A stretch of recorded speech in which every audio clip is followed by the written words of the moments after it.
Assalamualaikum warahmatullahi wabarakatuh.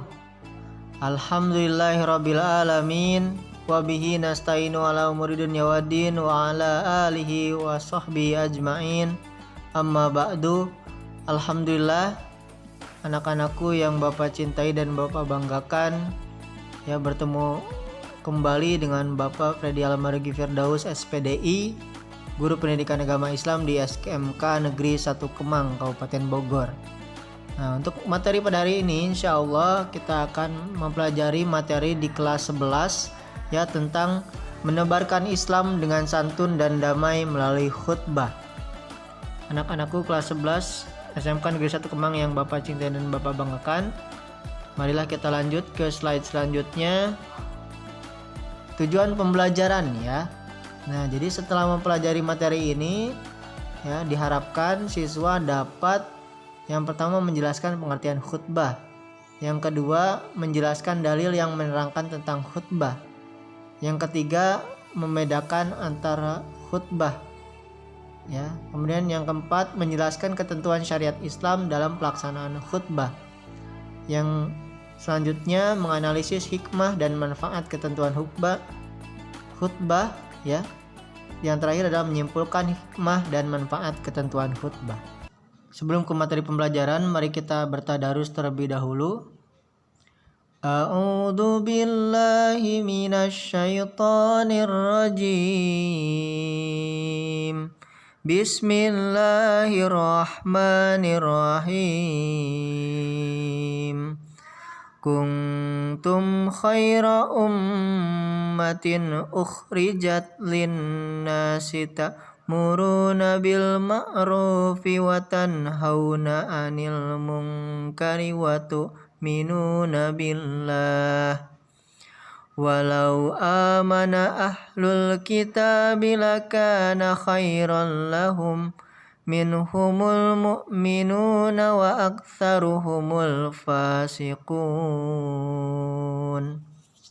Ya, semoga pada hari ini kita mendapatkan pahala dari bacaan ayat Al-Quran pada hari ini. Amin ya Allah ya Rabbal Alamin. Materi tentang khutbah itu ada pengertian khutbah, dalil adanya khutbah, perbedaan ketentuan, menganalisis hikmah dan manfaat, dan menyimpulkan hikmah dan manfaatnya. Apa itu khutbah, anak-anak? Khutbah itu menurut bahasa ada beberapa pengertian. Yang pertama, kata khutbah berasal dari kata khutbatun, ya, mukhatabah, ya, berarti pembicaraan. Yang kedua berarti perkara besar yang diperbincangkan, dan jika berasal dari kata al-khutbu, ya. Kemudian yang ketiga, khutbah dapat juga bermakna memberi peringatan, pembelajaran atau nasihat dalam kegiatan ibadah. Menurut istilah, pengertian khutbah adalah menyampaikan pesan tentang takwa sesuai dengan perintah Allah Subhanahu wa Ta'ala dengan syarat dan rukun tertentu. Yang kedua yaitu kegiatan nasihat yang disampaikan kepada kaum muslimin dengan syarat dan rukun tertentu yang erat kaitannya dengan sah atau sunnahnya ibadah, sedangkan orang yang melakukan khutbah dikenal dengan istilah khatib. Jenis-jenis khutbah, yang pertama, anak-anakku, khutbah yang dilakukan sebelum sholat, ya, misalnya khutbah Jumat, ya, jadi khutbah dahulu kemudian sholat, ya, khutbah Jumat dahulu kemudian sholat Jumat. Sedangkan yang kedua adalah khutbah yang dilakukan sesudah sholat, misalnya khutbah sholat Idain, ya, Idul Fitri dan Idul Adha, berarti ketika hari raya Idul Fitri dan Idul Adha, ya. Kemudian sholat khusuf atau sholat kusuf, ya, sholat gerhana bulan dan sholat gerhana matahari. Kemudian sholat istisqa, sholat meminta hujan, dan khutbah saat wukuf di padang Arafah pada tanggal 9 Zulhijjah, ya, ketika melaksanakan ibadah haji, ya. Kemudian yang ketiga, khutbah yang tidak berkaitan dengan sholat, misalkan khutbah nikah, ya, seperti itu. Kemudian dalil adanya khutbah, ya, yaitu di dalam surat Ali Imran ya. Allah Subhanahu wa taala berfirman, A'udzu billahi minasyaitonir rajim. Bismillahirrahmanirrahim. Wal takum minkum ummatun yad'una ilal khairi wa ya'muruna bil ma'rufi wa yanhauna 'anil munkar wa ulaika humul muflihun.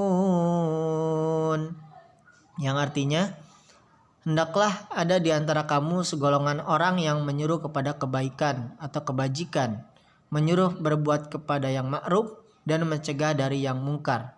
Mereka itulah orang-orang yang beruntung. Itu adalah dalil adanya khutbah ya anak-anak. Kemudian ketentuan khutbah itu ada syarat-syarat sebagai khatib, ada syarat-syarat dua khutbah, rukun-rukun khutbah, sunnah-sunnah khutbah, dan adab sholat Jumat.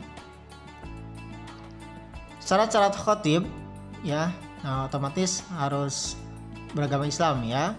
Kemudian sudah balik dan berakal sehat juga.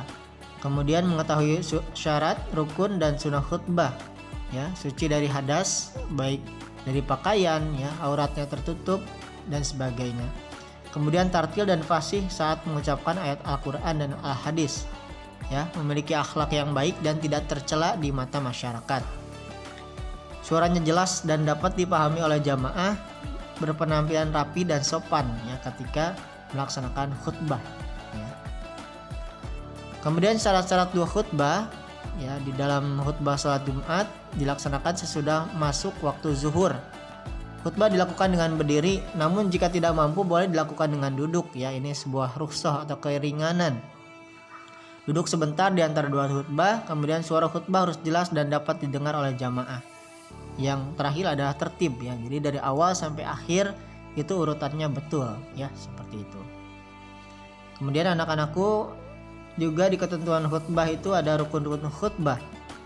Ada membaca hamdalah ya pada kedua khutbah, kemudian membaca sholawat kepada Nabi Muhammad SAW, berwasiat tentang takwa kepada diri dan jamaah seluruhnya yang mendengarkan, kemudian membaca satu atau beberapa ayat suci Al-Quran pada kedua khutbah.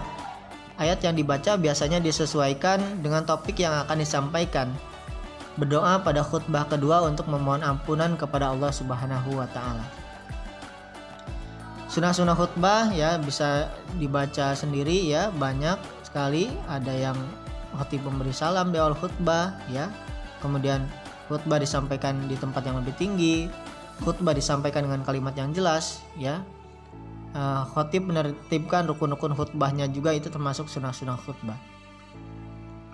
Kemudian adab sholat Jumat ya, yang perlu anak-anak ketahui dan laksanakan.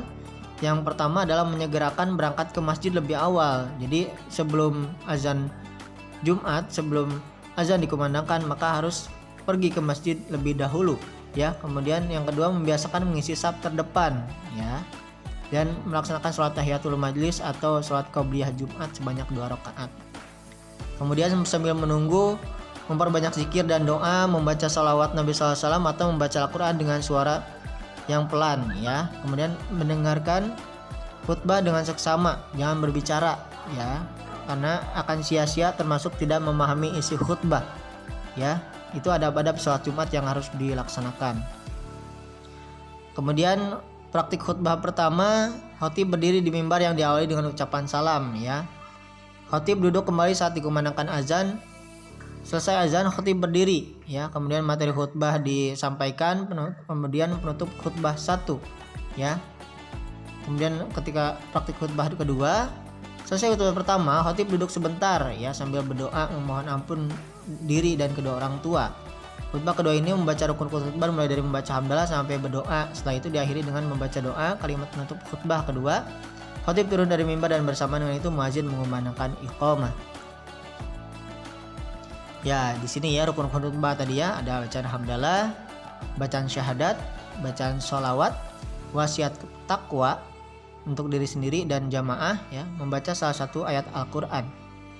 Kemudian bacaan penutup khutbah yang pertama, contohnya Barakallahu li wa lakum fil Qur'anil azim wa nafa'ani wa iyyakum bima fihi minal ayati wa dzikril hakim wa taqabbala minni wa minkum tilawatahu innahu huwas samiul alim.